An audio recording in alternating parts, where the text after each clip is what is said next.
pense que c'est des mouvements qui sont fondamentalement différents. D'ailleurs, ça se sent beaucoup physiquement, quand on est sur place, ce n'est pas la même forme de mobilisation. Il y a, pour moi, une vitalité qui est moindre dans les mouvements actuels parce qu'il y a une institutionnalisation beaucoup plus forte. On est dans des mouvements qui sont encadrés par des organisations qui ont des représentants au sein de l'espace social et qui, du coup, sont en capacité de faire entendre leur voix de façon peut-être moins désespérée et moins radicale que ont dû le faire les Gilets jaunes, qui ont été vraiment laissés seuls, y compris par ce peuple de gauche pendant des mois, et qui sont confrontés directement à la violence d'État et notamment à une sorte de violence policière extrêmement intense, que moi j'appellerais d'ailleurs plutôt une violence politique qu'une violence policière, parce que lorsqu'on parle de violence policière, on sous-entend l'existence de dérapages. Moi, ce que j'ai vu, c'était une violence qui était, là encore, institutionnalisée, qui avait un objectif, c'était de faire taire à tout prix cette partie de la population qui cherchait à s'exprimer sans lui offrir de réponse politique.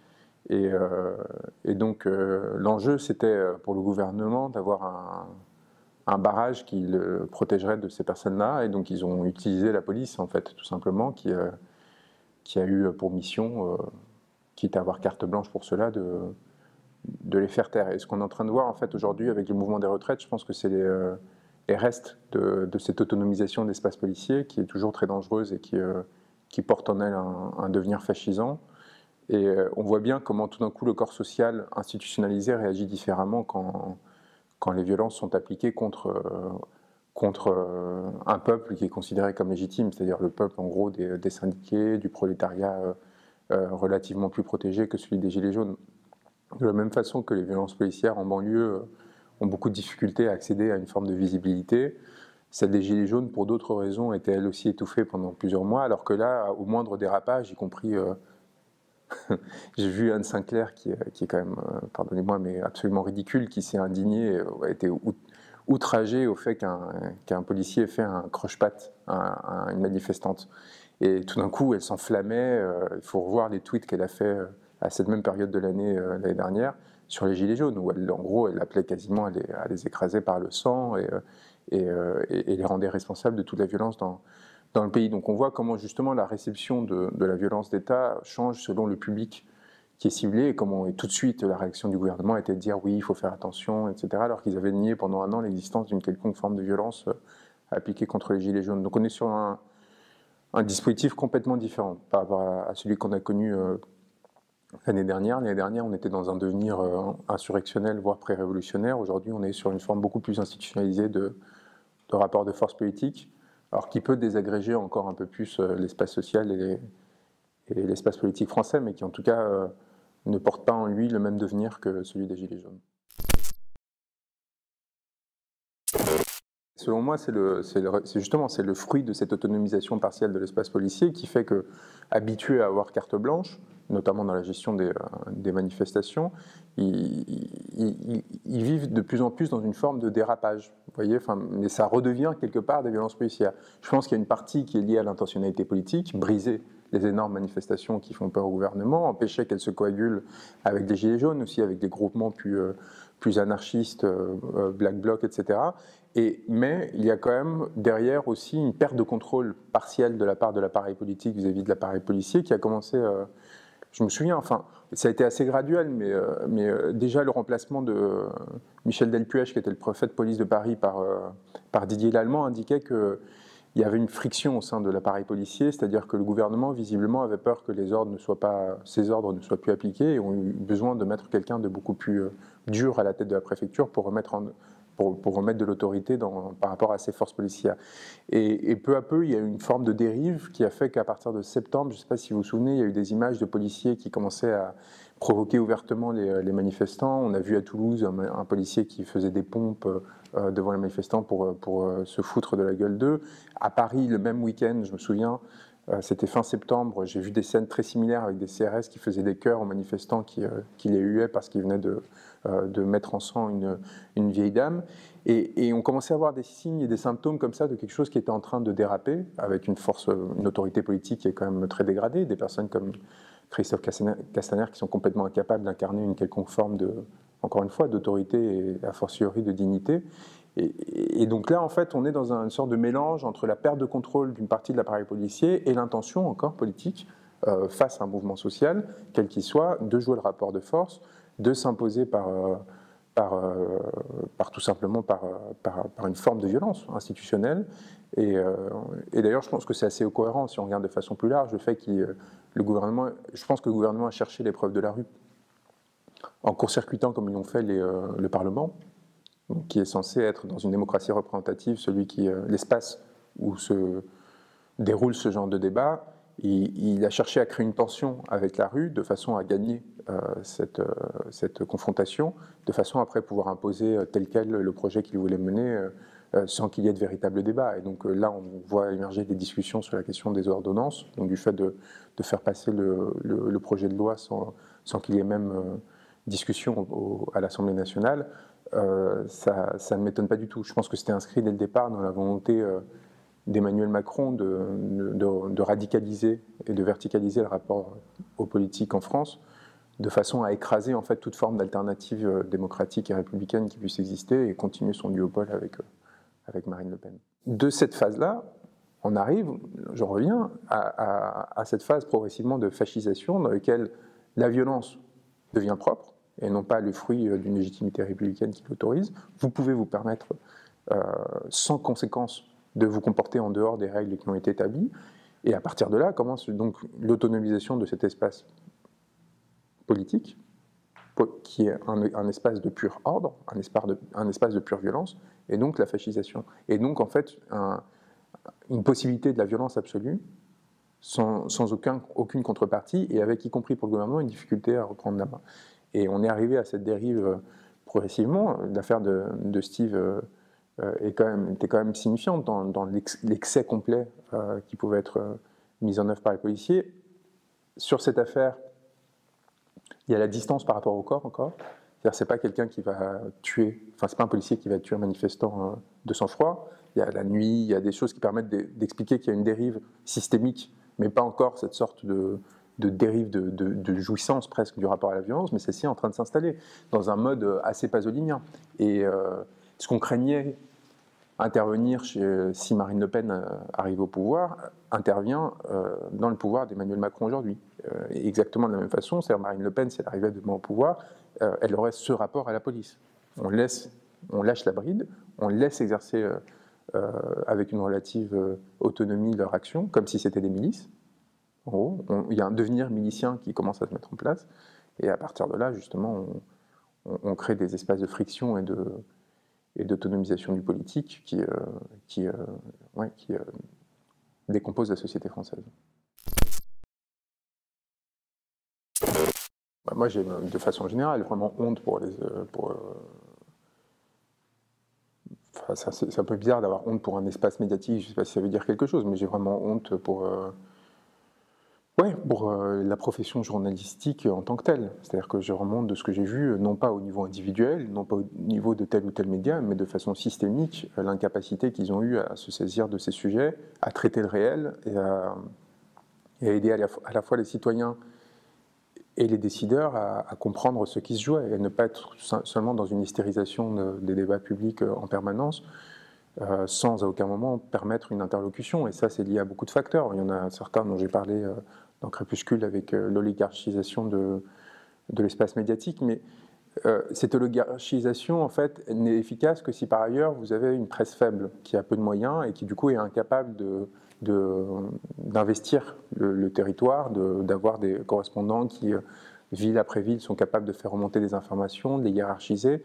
Quand vous êtes face à des rédactions qui sont très affaiblies, vous pouvez beaucoup plus facilement les manipuler parce que leur façon de faire de l'audience et de traiter l'actualité, elle est nécessairement hystérisante en fait. Il faut nécessairement créer en fait une guerre de tranchées, une prise de position binaire qui permettent dans la foulée en fait de faire de l'audience, de cristalliser les opinions et in fine de faire du buzz. Vous pouvez survivre qu'à travers ça. Donc dans ce contexte-là, évidemment, l'information partisane remonte très vite et dans des crises sociales majeures, on a tout intérêt à alimenter cette sorte de confrontation et cette caricature des différents camps. Et je pense que c'est ce qui s'est passé Et ça fait qu'il y a eu un processus de déshumanisation très fort des Gilets jaunes, qui a fait que tout était acceptable.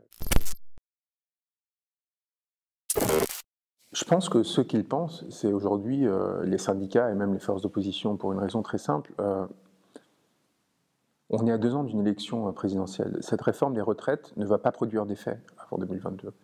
Donc pourquoi est-ce qu'ils mettent autant d'énergie, non pas dans la préparation d'une alternative politique pour 2022, mais dans la lutte pour essayer d'empêcher cette réforme d'être adoptée, alors qu'ils pourraient la renverser très facilement dès le moment qu'ils arriveraient au pouvoir? Je pense que dans l'inconscient collectif des forces d'opposition aujourd'hui, il y a une sorte de renoncement. Et ça, je sens très fort, y compris en particulier au sein de la France Insoumise, où je ne vois pas des hommes et femmes politiques qui sont en train de se préparer à gouverner demain. Je ne les vois pas en train d'acquérir cette patine, ce rapport à la souveraineté, à l'autorité, cette proto-expérience de gouvernement que l'on attend d'une opposition qui cherche à acquérir une crédibilité pour pouvoir incarner une alternative face au duel annoncé entre Emmanuel Macron et Marine Le Pen. Et je suis très inquiet de ça, je suis très inquiet de cette immaturité, de cette sorte de renoncement un peu symptomatique, du fait que personne ne cherche, à travers ce conflit des retraites qui dure depuis plus d'1 mois, à créer un front politique, républicain, qui permette justement de préparer cet après. Et en cela, je pense qu'Emmanuel Macron est en train de gagner la bataille aujourd'hui, quel que soit le devenir de la réforme des retraites, en fait. Il est en train de créer un étau envers ses opposants dont il va être très difficile pour eux de se sortir. Au point où je pense que le seul ennemi qui aujourd'hui lui apparaît crédible, c'est Nicolas Sarkozy. Et que c'est pour ça qu'il l'envoie du Japon au Mans dans des missions diverses et variées, qu'il le tient par le calendrier judiciaire, notamment sur son affaire de corruption du magistrat de la Cour de cassation, parce qu'il voit bien qu'en fait, en face, il n'y a plus de figure d'autorité qui soit capable de le mettre en danger. Moi, je pense qu'aujourd'hui, Marine Le Pen est parfaitement en condition de gagner les élections. Et de façon non seulement très naturelle, mais sans que cela provoque de résistance majeure. On n'est plus du tout dans les phases d'hystérisation qui, après 2002, faisaient croire à un certain nombre d'individus qu'il y aurait une forme de résistance intérieure qui se mettrait en place. Aujourd'hui, de toute façon, les différences entre le pouvoir actuel et celui d'une extrême droite se sont réduites de façon très forte. D'une part parce que l'extrême droite est revenue sur un certain nombre de principes, alors de façon cosmétique, mais que ce soit son rapport à l'Europe ou même à des questions comme l'antisémitisme. Il y a une tentative de normalisation du discours pour se montrer en capacité de gouvernement. Ça, c'est un effort que Marine Le Pen a fait de façon très intense, notamment à partir de la crise des Gilets jaunes, où elle a pris ses distances à plusieurs reprises, elle a appelé au respect des institutions de la Ve République pour justement se positionner en tant qu'alternative de gouvernement. Et de l'autre côté, évidemment, une fascisation du rapport aux politiques au sein des espaces républicains, entre guillemets, notamment de la Macronie, qui fait que les différences sont faibles et qu'à l'argument que Macron espérait pouvoir opposer à Marine Le Pen, qui était « ce sera moi ou le chaos », Marine Le Pen pourra parfaitement répondre en 2022 « mais c'est vous le chaos ». Et à partir de là, évidemment, une bascule qui pourra s'opérer de façon très naturelle. Ce qui nous sauve, relativement, c'est que Marine Le Pen a abandonné tout effort de structuration de son mouvement et justement de mise en place d'une capacité au gouvernement, et notamment la perte de Florian Philippot, qui était l'énarque qui lui permet d'obtenir des troupes qui justement avaient une expérience de l'État, etc., est beaucoup plus grave que ce qu'elle a pu penser, et la met en une forme de position difficile dans la perspective d'un gouvernement. Mais prenez en compte que les Gilets jaunes, c'est le fruit de 2017. C'est le fait que Marine Le Pen n'était plus en mesure de contenir une partie de l'espace social français et que la contestation qui produisait le vote Le Pen, ce vote Le Pen n'était plus suffisant pour une partie de la population. Il ne s'agissait plus seulement de protester formellement et de dire son désamour du système politique existant. La tension était devenue telle, existentiellement parlant, pour toute une partie de la population française, que même ce déversoir qui a constitué le Rassemblement national pendant très longtemps n'était plus suffisant, et donc a amené à cette mobilisation massive, cette autonomisation de l'espace institutionnel politique. Et Et ça, c'est la conséquence très naturelle. Hein. Quand vous avez une force politique qui a 40% quasiment qui correspond à 40% de l'électorat et qui n'a ni représentation institutionnelle, ni représentation médiatique qui correspondent ni rôle à jouer dans la cité qui correspondent à cette force sociale, eh bien, à un moment ou à un autre, les troupes de cette force politique se dégagent et tentent de se constituer par elles-mêmes. Et imaginez que si c'est le cas aujourd'hui, imaginez ce que ce sera si en 2022 on se retrouve à nouveau avec un duel Macron-Le Pen et que par miracle, Macron gagnerait de peu face à Marine Le Pen. Là, il y aurait une explosion en fait de l'espace social. Les 47-48% de personnes qui auraient voté par Le Pen n'accepteraient pas que l'on continue à faire comme si de rien n'était, et le rapport de force s'intensifierait avec une violence d'autant plus importante, au point, à mon avis, de provoquer des bascules majeures au sein du pays. On voit déjà émerger toute une série de personnes qui essayent de passer à l'action directe, qui proviennent de l'extrême droite, des proto-groupes terroristes, alors pas très sérieux, mais quand même qui essayent de monter des opérations qui sont en général infiltrées suffisamment en amont par la DGSI pour être désactivées. Je pense qu'on passerait largement à la vitesse supérieure à ce moment-là, et il y aurait une sorte d'abandon de la part de l'État et du politique des forces sociales françaises, avec pour le coup des risques, je ne sais pas si de guerre civile ou de proto-guerre civile, mais qui seraient de plus en plus importants. Et c'est pour ça que, encore une fois, si j'en reviens à mon rapport aux Gilets jaunes et à mon expérience politique, j'ai radicalisé très fortement mon discours en amont de la crise des Gilets jaunes et que j'ai accompagné parce que je voyais bien ça restait une force sociale saine. C'est-à-dire des personnes qui n'avaient pas vocation à prendre le pouvoir, à faire un coup d'État, un putsch, ou à produire une violence nihiliste ou une violence politique au sens le plus sale du terme. C'était simplement des personnes qui essayaient de créer un rapport de force qui provoque une bascule institutionnelle qui leur permettent d'être réintégrés à l'espace social et politique français. C'est tout ce qu'ils cherchaient. Et par exemple, quand ils ont défoncé la porte du ministère de Benjamin Griveaux, qui était porte-parole du gouvernement au Fenwick, c'était une façon symbolique d'exiger qu'on leur laisse à nouveau entrer dans l'espace républicain. Et à aucun moment, ces personnes-là, dans la foulée, ont essayé de prendre le ministère, de s'y installer et de devenir les nouveaux gouvernants de la France. Ils voulaient juste symboliquement rompre cette limite qu'on avait mise entre une partie de la population et le gouvernement, dire que si les personnes qui habitaient dans ces lieux-là commençaient à les mépriser, ils sauteraient, tout simplement parce qu'ils n'habitaient ces lieux-là que parce que le peuple avait financé ces lieux-là et leur avait permis d'investir ces lieux-là. Et donc c'est pour ça qu'au lieu de rentrer dans une sorte de condamnation ridicule ou de tenter de comprendre ces gestes-là, de les accompagner, de les légitimer et ne pas les laisser être écrasés, c'est à mon avis la meilleure façon de prévenir une explosion de violence dans le pays demain. Alors évidemment, ces raisonnements-là, ils sont peu compris parce qu'on est, encore une fois, on en revient à une hystérisation du débat public, une incapacité à comprendre les enjeux profonds qui touchent à cette sphère sociale, et donc et tout simplement, du coup, une dégradation vitesse grand V de la situation du pays. Moi, la seule chose que je peux faire, moi, au niveau individuel,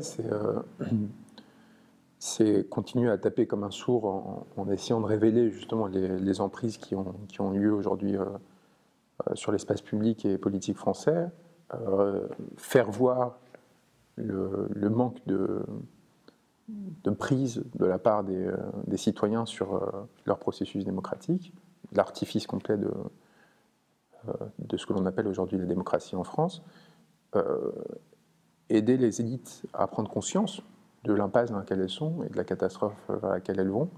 Ça, c'est très important parce que j'ai une capacité peut-être à me faire entendre de la part, y compris de l'hyperélite, c'est-à-dire de structures, enfin, de personnes étant passées par les grandes écoles comme Polytechnique, Normal Sup et compagnie, qui en général ont beaucoup de mal à entendre des critiques et des leçons qui leur sont imparties. Et le fait d'avoir fait partie de cet espace social me permet en fait d'avoir cette capacité d'adresse à leur égard. Et on peut faire que ça, on peut que labourer ce champ et se montrer aussi digne que possible, en capacité justement d'incarner une forme de rapport noble à la souveraineté, aux politiques, et après attendre de voir à quel moment l'opportunité interviendra pour provoquer une rupture. Mais on est face à des forces qui sont monstrueuses dans leur capacité à déployer des moyens et à s'imposer de façon unilatérale. On a peine à imaginer à quel point le simple fait que j'ai pu survivre socialement et médiatiquement pendant cette période tient de l'ordre du miracle. Enfin, ils ont essayé de m'abattre et ils auraient dû réussir à m'abattre. Et c'est juste parce que j'ai accumulé un capital symbolique complètement délirant qu'ils n'ont pas réussi à complètement m'écraser. Mais vraiment, ça tient de l'ordre du miracle. Donc imaginez-vous, pour quelqu'un qui vient avec moins d'armes et qui est moins outillé pour s'opposer à ces personnes-là. Et c'est là où, quelque part, j'en veux même pas à François Ruffin. C'est-à-dire que François Ruffin, quand il annonce qu'il ne peut plus parler de certains sujets et que quand vous le voyez, quand il est invité à Quotidien et qu'il tient un discours complètement lisse par rapport à ce qu'il théoriquement, il est censé penser, on voit bien qu'il essaie juste de survivre. C'est juste de tenir la place qu'il a occupée, sauf que ça se fait au prix de compromis tels qu'il finit par devenir utile au système qu'il pense dénoncer, en fait. Et c'est un piège d'être dans un rapport de compromission avec cet espace, parce qu'il vous fait aucun cadeau et il vous utilise et il vous jette dès le moment qu'il faut être en rapport de résistance extrêmement violent à leur égard.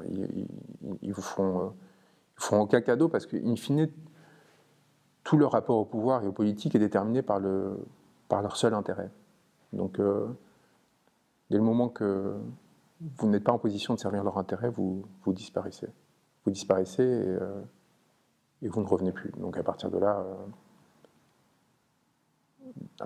la rupture, en fait. Tout simplement, la rupture, c'est de leur accorder la moindre importance, exister en dehors d'eux et se préparer à rentrer dans un rapport de force beaucoup plus considérable dès le moment que l'opportunité se présentera. Parce que là où on a quand même une chance extraordinaire, c'est qu'ils sont d'une médiocrité folle.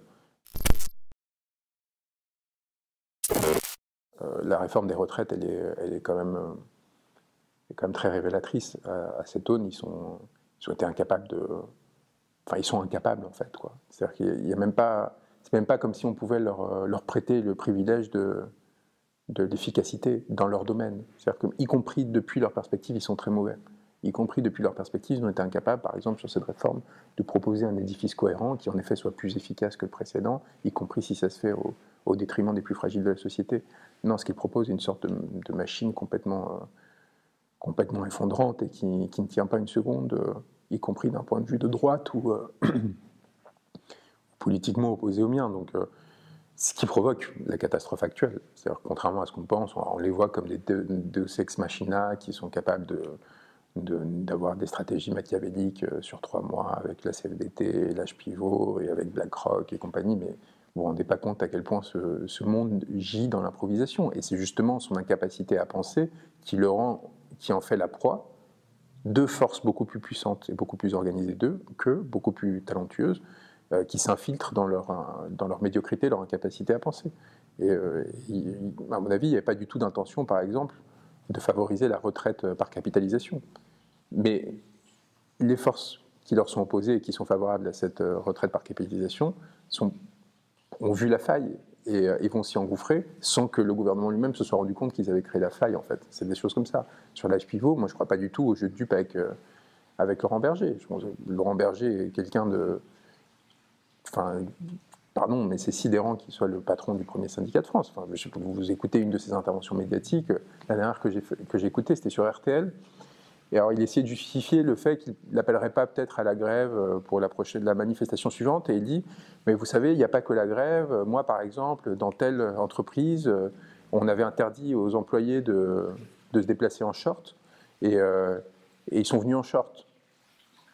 Et donc, cette personne a le privilège extraordinaire d'avoir accès à l'espace médiatique, de pouvoir s'adresser à 2-3 millions de personnes pendant 20 minutes. Ça arrive une fois tous les mois, peut-être un peu plus souvent en cas de crise sociale. Et il va placer 1 à 2 minutes de ce court temps à essayer de vous faire un raisonnement de comparaison entre un mouvement national de lutte contre un gouvernement et ses employés qui essayaient de réclamer leur droit à porter un short. Enfin oui, un truc, on se dit, mais dans quel... Enfin, si c'est ça l'opposition au gouvernement, si c'est ça le niveau de l'opposition au gouvernement, qu'on ne s'étonne pas qu'en face on ait des Chiappa, des Pénicaud et des Belloubet et qu'elles tiennent parfaitement leur place à leur rencontre, en fait. C'est quand on est dans un niveau de nullité abyssale aussi généralisé et qu'on ne s'étonne pas évidemment qu'il y ait une sorte de déprise de l'espace social des citoyens vis-à-vis de ces personnes-là, qu'on s'y intéresse plus, en fait, et qu'on n'y croit même plus, qu'on considère que tout cela est de l'ordre de la farce et que du coup les citoyens finissent par tout accepter Ça, je m'étais déjà dit ça en 2016 au moment des débats post-attentat, 2015-2016. Je m'étais dit, mais en fait, c'est comme ça que le fascisme s'installe. C'était au moment où tout d'un coup, la question du burkini était devenue un débat national. Et on s'étranglait à l'idée de savoir s'il fallait ou pas interdire le burkini. Et là, je me suis dit, mais en fait, c'est comme ça que le fascisme s'installe. Qui est-ce qui, ayant une honnêteté intellectuelle minimale et un niveau d'exigence intellectuelle minimale, a envie de se salir en rentrant dans un débat aussi ridicule et aussi bas à tous les niveaux? Et du coup, vous laissez la place aux entrepreneurs de haine ou de contre. Et en fait, ils prennent le pouvoir comme ça. Parce qu'ils vous dégoûtent tellement, vous n'avez pas envie de vous assimiler à eux, de vous associer à eux. Et du coup, en fait, dans la foulée, vous êtes exclus. En fait, le jeu continue sans vous, et c'est les extrêmes qui ont pris le pouvoir. Et donc là, c'est un peu pareil. Je pense qu'il y a une majorité de la citoyenneté qui a quand même un rapport de dignité minimale à ce qu'est la question politique, qui a juste pas envie de se mêler de tout ça, qui a même pas envie ni de répondre, ni à Laurent Berger, son histoire de, vous voyez, c'est pas à la hauteur, quoi. C'est pas. Et donc voilà, donc on est sur une sorte de déprise qui produit une autonomisation partielle de l'espace social, mais dans laquelle évidemment, qui est-ce qui devient victorieux? Ceux qui ont le plus de capital, ceux qui ont le plus de pouvoir au préalable, avec un accroissement de l'injustice et de la violence pour les plus précaires de ce pays.